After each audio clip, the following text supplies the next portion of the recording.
বন্ধুরা, দিল্লির তেহার জেলের কন্ট্রোল রুমের মনিটরে হঠাৎ সবাই দেখল একজন মহিলা পুলিশ অফিসার বারবার এগিয়ে যাচ্ছেন 7 নম্বর সেলের দিকে। তার নাম sub inspector Nandini Sharma. Tight খাকি ইউনিফর্ম, কাঁধে ব্যাজ, চুল বাঁধা, মুখে কঠিন শাসন। কিন্তু ক্যামেরা যা ধরল তা দেখে ডিউটি অপারেটর পর্যন্ত থমকে গেল। নন্দিনী সেলের সামনে দাঁড়িয়ে দীর্ঘক্ষণ নিচু স্বরে কথা বলছেন। ভেতরে বন্দি অর্ণব মালিক বড় জালিয়াতি মামলার আসামি, মিডিয়ায় হাই প্রোফাইল স্ক্যামার নামে পরিচিত। মনিটরে দেখা যাচ্ছে কখনো নন্দিনী নোট নিচ্ছেন, কখনো অর্ণব হাত নেড়ে কিছু বোঝাচ্ছেন। দুইবার দরজার তালা খুলে ভেতরের ঢোকারও দৃশ্য রয়েছে সেখানে। রাত যত বাড়ছে কথাও তত দীর্ঘ হচ্ছে। ভোর 5টায় ফুটেজ রিওয়াইন্ড হতেই সবাই অবাক। রাতভর এক অফিসার আর এক বন্দি। কি সত্যটা যা ভাবছেন সেটা নয়। এই ফুটেজ ছিল এক বিশাল গোপন জালের দরজায় প্রথম ধাক্কা। গল্পটা শুরু হচ্ছে এখনই। এমন আরও রোমাঞ্চকর সত্য ঘেঁষা সাসপেন্স পেতে চ্যানেলটি সাবস্ক্রাইব করুন, বেল আইকনটি বাজিয়ে দিন। চলুন তাহলে ভিডিওটি শুরু করা যাক। বন্ধুরা, দিল্লির আকাশে বর্ষার মেঘ। তিহার জেলের দেয়ালগুলো যেন আরও কালো দেখাচ্ছিল। ভিতরে যে রাত, সেটা শুধু বন্দীদের নয়, ডিউটিতে থাকা পুলিশদেরও পরীক্ষা নেয়। আর সেই রাতেই শুরু হলো এমন এক ঘটনা যার ভিডিও পরে কাঁপিয়ে দিয়েছিল পুরো বিভাগ। উত্তরপ্রদেশের আজমগড় জেলার ছোট গ্রাম চন্দ্রপুর। কাঁচা রাস্তা, খেজুর গাছ, হাটের দিন ভিড় আর প্রতিদিনের লড়াই। সেখানেই বড় হয়েছেন নন্দিনী শর্মা। নন্দিনীর বাবা রমেশ শর্মা অটো চালাতেন, মা কুসুম শর্মা সেলাইয়ের কাজ করতেন। কখনো পাড়ার মহিলাদের শাড়িতে পাড় বসানো, কখনো স্কুল ইউনিফর্মের সেলাই। ঘরে চাল ডাল ঠিকঠাক থাকলেও নতুন বই কেনার টাকা থাকতো না। তবু নন্দিনী পড়াশোনায় দমে যায়নি। স্কুল থেকে ফিরে সে কখনো মায়ের পাশে বসে সেলাইয়ের সুতো গুছিয়ে দিত, আবার রাতে কেরোসিন ল্যাম্পের আলোয় পড়ত। গ্রামের লোক বলতো, মেয়েকে এত পড়িয়ে কি হবে, শেষমেশ তো শাড়ি পরেই সংসার। কিন্তু নন্দিনীর স্বপ্ন দেখত খাকি ইউনিফর্মের, যেখানে ভয় নয়, ন্যায় থাকে। একদিন স্কুলে পুলিশ ডেতে এক মহিলা এসআই এসেছিলেন অতিথি হিসেবে। শাড়ির বদলে সালোয়ার কুর্তি, তার উপর ইউনিফর্ম জ্যাকেট আর চোখে আত্মবিশ্বাস। নন্দিনীর ভেতরে যেন আগুন জ্বলে উঠল। সেই দিনই সে স্থির করল, আমি পুলিশের চাকরি করব, কারো অন্যায় আমি চুপ করে দেখব না। বহু বছর পরে সেই নন্দিনী দিল্লি পুলিশের সাব ইন্সপেক্টর। ডিউটিতে সে কড়া, ঘুষ নেয় না, পরিচয় মানে না, সবার সঙ্গে একরকম আচরণ।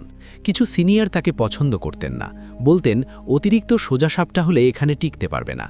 কিন্তু নন্দিনী বিশ্বাস করত, সিস্টেম নোংরা হলে কেউ না কেউ তো পরিষ্কার করবে, আর সেই কেউ হওয়ার সাহস তার ছিল। এক বর্ষার সন্ধ্যায় তিহার জেলে আনা হলো অর্ণব মালিককে। দিল্লির বড় ব্যবসায়ী পরিবারের ছেলে। অভিযোগ, ভুয়া কোম্পানি খুলে বিনিয়োগকারীদের কোটি কোটি টাকা আত্মসাৎ, ব্ল্যাক মানি সাদা করা, রাজনৈতিক দালালের সঙ্গে লেনদেন। মিডিয়ায় তার নাম শিরোনাম, মালিক স্ক্যাম কেস। অর্ণবের পরনে ছিল সাদা কুর্তা পায়জামা, কাঁধে পাতলা শাল। হাতকড়া থাকলেও মুখে আতঙ্ক ছিল না, ছিল এক ধরনের হিসেবি শান্তি। অনেকে বলল, এটা বড় লোক, ওর কিছু হবে না। নন্দিনী ফাইল পড়ে দেখল অসংখ্য প্রমাণ, তবু মামলার গতি ধীর, যেন কেউ ইচ্ছা করে ব্রেক কষে রেখেছে। তার সন্দেহ আরও বাড়ল। রাতের ডিউটি, নন্দিনী ব্লক সির রাউন্ডে। 7 নম্বর সেলের সামনে দাঁড়িয়ে সে বন্দিকে দেখল। অর্ণব তখন মেঝেতে বসেছিল, পাশে একটি কম্বল, সামনে প্লেট, ডাল চাল।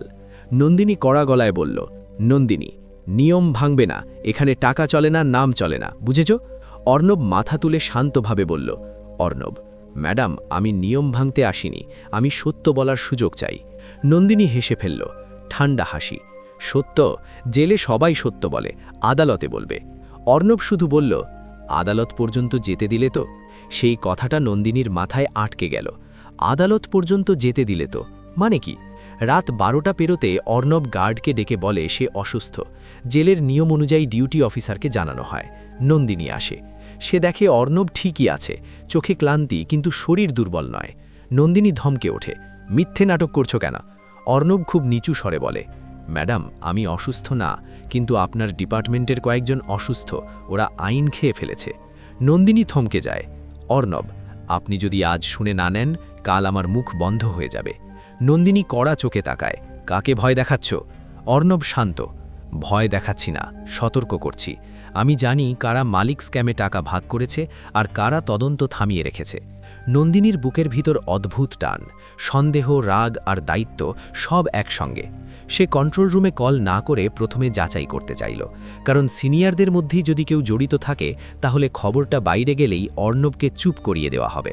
আর ঠিক তখনই শুরু হলো ক্যামেরায় ধরা পড়া সেই রাতের কথোপকথন, যার মানে ভুল বুঝে পরদিন সবাই মুখে আঙুল দিয়েছিল। নন্দিনী সেলের সামনে দাঁড়িয়ে ছোট নোটপ্যাড বের করল। নন্দিনী, নাম বলো, প্রমাণ বলো। অর্ণব বলল, প্রমাণ আছে, কিন্তু আমি একা দিলে হবে না, আপনি সাহস রাখবেন তো? নন্দিনীর চোখ কঠিন হল। আইনের বাইরে এক পাও না। অর্ণব কাগজের টুকরোয় কয়েকটা সংখ্যা লিখে সেলের ফাঁক দিয়ে বাড়িয়ে দিল। অ্যাকাউন্ট নম্বর, 2টো তারিখ আর একটা কোড। নন্দিনী সেটা দেখে চমকে গেল, কারণ ওই কোড সে আগে এক ফাইলে দেখেছে, যেটা সিল্ড ছিল এবং কেবল উচ্চপদস্থদের অ্যাক্সেস। এখান থেকেই নন্দিনী বুঝল অর্ণব মিথ্যে বলছে না। সিসিটিভিতে যে দুবার দরজা খোলার ফুটেজ ধরা পড়েছিল সেটাই ছিল সবচেয়ে বিতর্কিত, কিন্তু নন্দিনী জানত দরজা খোলা মানেই ভুল নয়, যদি সেটা নিয়মের মধ্যে হয়। সে রাতেই নন্দিনী ওয়ার্ডেনকে ডেকে নিল। ওয়ার্ডেন বয়স্ক শিখ ভদ্রলোক, নাম হরজিৎ সিং, পাগড়ি পরা, গলায় আই কার্ড। নন্দিনী, হরজিৎজি সাক্ষী থাকবেন, আমি বন্দির কাছ থেকে তথ্য নিচ্ছি, কিছু লিখিত নিতে হবে। হরজিৎ মাথা নাড়ল। ম্যাডাম সাবধানে, এখানে বড় লোকের খেলা। তার উপস্থিতিতেই নন্দিনী দরজা খুলে সেলের ভিতরে ঢুকল। ক্যামেরায় সেটাই দেখা গেল। ভিতরে ঢুকে নন্দিনী দেখল অর্ণব কম্বলের নিচ থেকে একটি পাতলা প্লাস্টিক ফোল্ডার বের করছে। অর্ণব, এগুলো কপি, আসলগুলো বাইরে। নন্দিনী চোখ সরু করে বলল, তুমি জেলে ফোল্ডার পেলে কিভাবে? অর্ণব ম্লান হাসি দিল। জেলের ভেতর বাইরে সবই কেনা যায় ম্যাডাম, কিন্তু আপনি কিনবেন না বলেই আমি আপনার কাছে এসেছি। নন্দিনীর মাথায় একসঙ্গে অনেক প্রশ্ন। অর্ণব যদি সত্যি বলে তাহলে পুলিশের ভেতরে দুর্নীতি চক্র আছে, আর যদি মিথ্যে বলে তাহলে সে নন্দিনীকে ফাঁদে ফেলছে। নন্দিনী নিজের বাবার মুখ মনে করল, অটো চালাতে চালাতে ঘাম ঝরানো মুখ, মায়ের সেলাই করা আঙুল। সে ভাবল, আমি যদি চুপ থাকি তাহলে আমি কে? সে অর্ণবের দেওয়া নম্বরগুলো নোট করল, কিন্তু সঙ্গে সঙ্গে সিদ্ধান্ত নিল প্রমাণ সংগ্রহ করতে হবে আইন মেনে, নিজের মতো করে নয়, অফিসিয়ালভাবে। কিন্তু অফিসিয়াল পথেই যদি শত্রু থাকে? এই জায়গায় সে নিল সবচেয়ে কঠিন সিদ্ধান্ত। সে বিশ্বাসযোগ্য একজনকে আগে জানাবে, এমন একজন যার সুনাম অক্ষুণ্ণ। তার মাথায় এলো এক নাম, assistant commissioner of police Arvind Rao, দক্ষিণ দিল্লির প্রভাবশালী অফিসার। সাদা শার্টের ওপর খাঁকি জ্যাকেট, গোফে কড়া ভাব, সোজা কথা, সোজা কাজ। নন্দিনী করিডোরে এসে কন্ট্রোল রুমের কোণায় দাঁড়ালো, যেখানে ক্যামেরা কম পড়ে, কিন্তু সম্পূর্ণ অন্ধ জায়গা নয়। নিয়ম ভাঙতে চায়নি, শুধু সতর্কতা। সে অরবিন্দ রাওকে কল দিল। নন্দিনী ফিসফিস করে, স্যার জরুরি, আমার কাছে ইনসাইড ইনফো আছে, মালিক স্ক্যাম কেস, ডিপার্টমেন্টের কয়েকজন জড়িত থাকতে পারে। ফোনের ওপাশে কণ্ঠ কঠিন হল, এসিপি রাও। কোথায় আছো? নন্দিনী, তিহারে ডিউটি, 7 নম্বর সেলে বন্দি অর্ণব, সে প্রমাণ দিতে চায়, কিন্তু আমি একা নড়তে পারছি না। এসিপি রাও, কোনো রেকর্ড রাখছ? নন্দিনী, সব লিখছি, সাক্ষী হিসাবে ওয়ার্ডেন আছে, সিসিটিভি ফুটেজও থাকবে। এসিপি রাও, ঠিক আছে, আমি ভোরে আসছি, কারো কাছে বলবে না। কল কেটে গেল। নন্দিনী শ্বাস ফেলল, কিন্তু সে জানত ভোর পর্যন্ত অনেক কিছু ঘটে যেতে পারে। রাত 3:30 হঠাৎ এক কনস্টেবল এসে বলল, ম্যাডাম সুপারভাইজার আপনাকে ডাকছে। সুপারভাইজার ছিল ইন্সপেক্টর বিক্রম সিং। উচ্চ স্বরে কথা বলে, রাজনীতিবিদদের সঙ্গে ওঠা বসা। নন্দিনীর বুক ধক করে উঠল। কেউ কি টের পেয়েছে? সে অফিস ঘরে ঢুকল। বিক্রম সিং কড়া চোখে তাকালো। রাতভর 7 নম্বর সেলের সামনে ঘোরাঘুরি কেন? Nandini, duty round. ডিউটি রাউন্ডে 2বার সেলে ঢুকতে হয়। নন্দিনী শান্তভাবে বলল, ওয়ার্ডেন সাক্ষী আছে, বন্দি লিখিত অভিযোগ দিচ্ছিল, আমি নিয়ম মেনেই ঢুকেছি। বিক্রম কটাক্ষ করল, বন্দি কি তোমার আত্মীয়? বেশি হিরোইজম দেখাতে যেও না। নন্দিনী বুঝল বিক্রম সিং সন্দেহ করছে, আর সেই সন্দেহই বিপদ। ভোর 4:20, করিডোরে হঠাৎ লাইট কয়েক সেকেন্ডের জন্য ব্লিঙ্ক করল। জেলের জেনারেটর শব্দ করে উঠল। তারপরই ঘটল অস্বাভাবিক ঘটনা। অর্ণবের সেলের সামনে 2জন অতিরিক্ত গার্ড চলে এলো, যাদের নন্দিনী আগে দেখেনি। নন্দিনী গার্ডদের আই কার্ড দেখতে চাইল। একজন গম্ভীর মুখে বলল, বিশেষ নির্দেশ। নন্দিনী তৎক্ষণাৎ ওয়ার্ডেন হরজিৎকে ডাকল। হরজিৎ এসে আই কার্ড দেখে ফিসফিস করে বলল, হরজিৎ, ম্যাডাম, এরা তিহারের স্টাফ না। নন্দিনী কাঁপুনি সামলে বলল, তাহলে এরা কে? ঠিক তখনই সেলের ভেতর থেকে অর্ণবের কণ্ঠ, অর্ণব চেঁচিয়ে, ম্যাডাম ওরা এসেছে আমার মুখ বন্ধ করতে। পরিস্থিতি মুহূর্তে বদলে গেল। নন্দিনী বাধ্য হয়ে অ্যালার্ম সুইচ চাপল। গার্ডরা থমকে গেল, কিন্তু একজন পকেট থেকে সিরিঞ্জের মতো কিছু বের করার চেষ্টা করল। নন্দিনী সঙ্গে সঙ্গে লাঠি তুলে তার হাত ঠেলে দিল। হারজিত চিৎকার করে বলল, থামো, আইনের নাম করে খুন করবে। এই ধস্তাধস্তি সবই ক্যামেরায় ধরা পড়ল। আর এটাই পরে প্রমাণ হল যে নন্দিনী কিছু লুকাচ্ছিল না, বরং কারো গোপন অপরাধ থামাচ্ছিল। ভোর 4:15, ডিউটি বদল। কন্ট্রোল রুমে অপারেটর ফুটেজ রিওয়াইন্ড করে সে প্রথমে দেখে নন্দিনী আর অর্ণবের দীর্ঘ কথোপকথন, নন্দিনীর বারবার যাওয়া, দুবার সেলে ঠোকা, তারপরই দেখে অ্যালার্ম, ধস্তাধস্তি, সিলিঞ্জ। কিন্তু ততক্ষণে গুজব বেরিয়ে গেছে যে রাতভর মহিলা পুলিশ আর বন্দী। সকাল 9টার মধ্যে নন্দিনীকে তদন্ত কক্ষে তলব করা হলো। সোশ্যাল মিডিয়ায় কেউ কেউ শিরোনাম বানিয়ে ফেলল, জেলে রাতের রহস্য। নন্দিনী চুপ, কারণ সত্য বলতে গেলে তাকে ঠিক প্রমাণ দেখাতে হবে, নইলে সত্যটাই তার বিরুদ্ধে যাবে। এসিপি অরবিন্দ রাও ঢুকলেন, সঙ্গে 2 জন বিশ্বাসযোগ্য অফিসার এবং সাইবার ফরেন্সিক টিম। রাও কড়া গলায় বললেন, আজ কোনো গুজব চলবে না, শুধু প্রমাণ চলবে। নন্দিনী টেবিলে তার নোটপ্যাড, ওয়ার্ডেন হারজিতের লিখিত সাক্ষ্য এবং অর্ণবের দেওয়া ফোল্ডার রাখল। তারপর একটা পেন ড্রাইভ। নন্দিনী, স্যার, এগুলো অডিও, লেনদেনের কপি আর কয়েকজন অফিসারের নাম, কিন্তু আমি চাই ফরেন্সিক যাচাই করুক। রাও মাথা নাড়লেন, ঠিক, কারণ সিস্টেমের ভেতর যেই নোংরা সে প্রমাণ নষ্ট করতেও জানে। সবাই ভাবছিল অর্ণব মালিক একা নাটক করছে, কিন্তু তদন্তে বেরিয়ে এলো বড় চমক। অর্ণব মালিক একা নয়, সে ছিল ফ্রন্ট। তার আড়ালে ছিল এক বিশাল নেটওয়ার্ক, রাজনীতিবিদ, বড় ব্যবসায়ী আর পুলিশের কিছু অসৎ অংশ। আর সবচেয়ে শকিং নামটা এলো শেষে, ইন্সপেক্টর বিক্রম সিং। ফরেন্সিক রিপোর্টে দেখা গেল বিক্রম সিংয়ের নম্বরে একাধিক কল গেছে এমন এক রাজনৈতিক দালালের কাছে যার নাম কেস ফাইলে কোড ভি হিসাবে ছিল। অর্ণব যে কোডটা লিখে দিয়েছিল সেটা ছিল কোড ভি এরই চিহ্ন। এসিপি রাও টেবিল চাপড়ে বললেন, তাই তো, কেস স্লো ছিল কারণ ভেতর থেকে ব্রেক পড়েছিল। বিক্রম সিং বুঝে গেল সব ভাঁস হয়ে যাচ্ছে। সে চেষ্টা করল নন্দিনীকে দোষী বানাতে।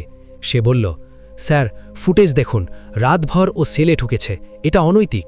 রাও ঠান্ডা গলায় বললেন, ফুটেজ পুরোটা দেখো, পুরো ফুটেজ চালানো হলো, অর্ণবের তথ্য দেওয়া, ওয়ার্ডেনের উপস্থিতি এবং ভোরের সিরিঞ্জ ঘটনা সহ, সাথে হারজিতের সাক্ষ্য, সাথে ফরেন্সিক রিপোর্ট।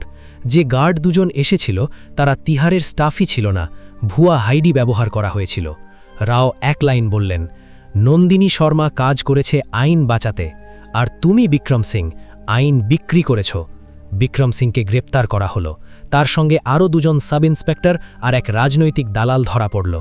মিডিয়ায় এবার শিরোনাম পাল্টে গেল, সৎ মহিলা অফিসারের সাহসে ভামল দুর্নীতিচক্র। অর্ণব আদালতে নিজের অপরাধ স্বীকার করল। সে বলল, আমি ভুল করেছি, কিন্তু আমি চাই সত্য প্রকাশ পাক, আমি সহযোগিতা করব। তার শাস্তি কমল না একেবারে, কিন্তু আদালত বিবেচনা করল যে সে বড় চক্র ধরতে সাহায্য করেছে। কয়েক মাস পরে রাষ্ট্রপতি ভবনের প্রাঙ্গণে নন্দিনী সালোয়ার কুর্তির ওপর খাকি জ্যাকেট পরে দাঁড়িয়ে স্টেজে উঠে সে সম্মাননা নিল। ক্যামেরা ফ্ল্যাশ, কিন্তু নন্দিনীর চোখ ভিজে ছিল। বাবা রমেশ শর্মা দর্শক সারিতে বসে কাঁদছিলেন। মা কুসুম শর্মা শাড়ির আঁচল দিয়ে চোখ মুছছিলেন। নন্দিনী মনে মনে বলল, এই সম্মান শুধু আমার নয়, এটা তাদেরও যারা আমাকে হাল ছাড়তে দেয়নি। তিহার থেকে নন্দিনীর কাছে একটা চিঠি এলো, অর্ণবের লেখা, ম্যাডাম, আপনি আমাকে বাঁচাননি, আপনি সত্যকে বাঁচিয়েছেন। আমি জানি আমার অপরাধের শাস্তি প্রাপ্য, কিন্তু অন্তত আমি শেষবারের মতো সঠিক কাজ করতে পেরেছি। নন্দিনী চিঠিটা ভাঁজ করে রাখল। তার চোখে এক ধরনের ভারী শান্তি। সে জানত মানুষ ভুল করতে পারে, কিন্তু ভুলের জাল যত বড়ই হোক, সত্য একদিন আলোয় বেরোয়। সিসিটিভির সেই ফুটেজ, যেটাকে মানুষ প্রথমে ভুল বুঝেছিল, সেটাই শেষমেশ প্রমাণ হলো নন্দিনীর সততার। কারণ সত্য সবসময় প্রথম দেখায় বোঝা যায় না।